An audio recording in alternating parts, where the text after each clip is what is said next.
actually came in my office yesterday at some point and asked the question. It's kind of like a proposal of sorts, and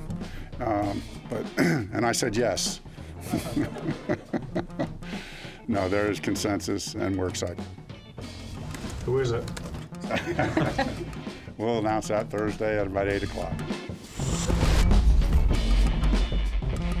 Oh, they'll stretch it all the way through the 10 minutes. We got to have people watching and waiting and anticipating the slow walk by the commissioner to the podium with the name Bryce Young. And look, there's no reason to think it won't be Bryce Young, although it got interesting yesterday, Chris.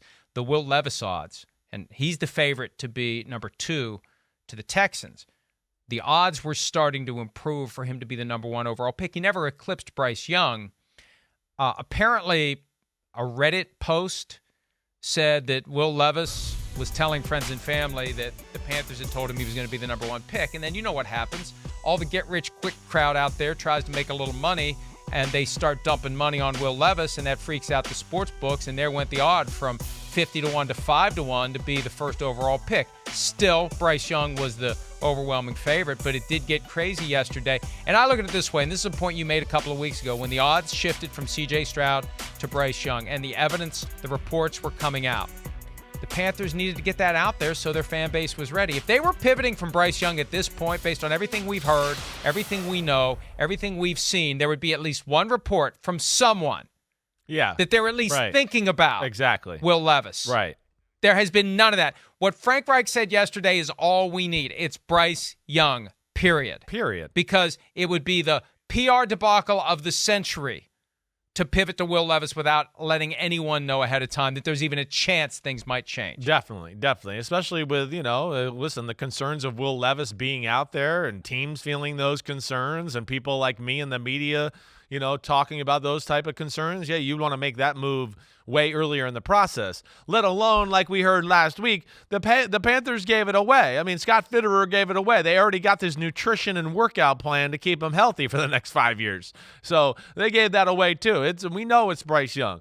Where that's what's crazy about, our job and, the betting and the lines is, and a thing like this, a few people bet, a good amount of money, all of a sudden the lines change a little bit.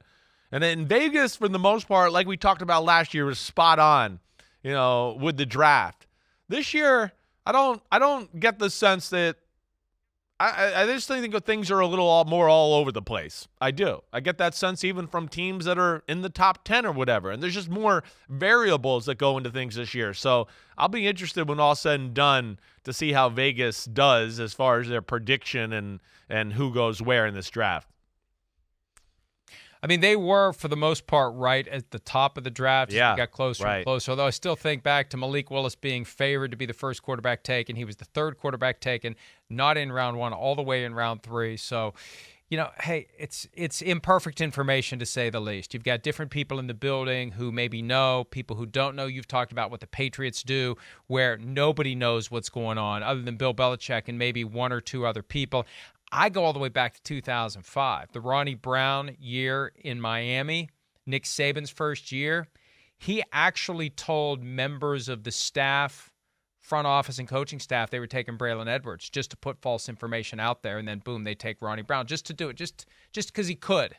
But people in the building thought it was going to be Braylon Edwards at second overall, and they took Ronnie Brown instead. And again, what's the point? Why are you playing that game? But some of that goes on as well. Yeah, 100%. And we've had teams too who talk a little too much, and everybody sometimes is. We've had years where it's like everybody knew who they were going to pick because it just got out within their organization, and then they told a few people they trust, and all of a sudden it just becomes free information. Where I think we've gotten to the point now where nobody says anything. Everybody's extremely tight-lipped.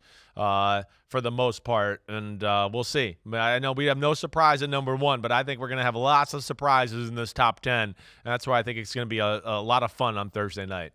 Hi, it's Mike Florio. Thanks for watching PFT on YouTube. Hit subscribe for the latest news and analysis from Pro Football Talk.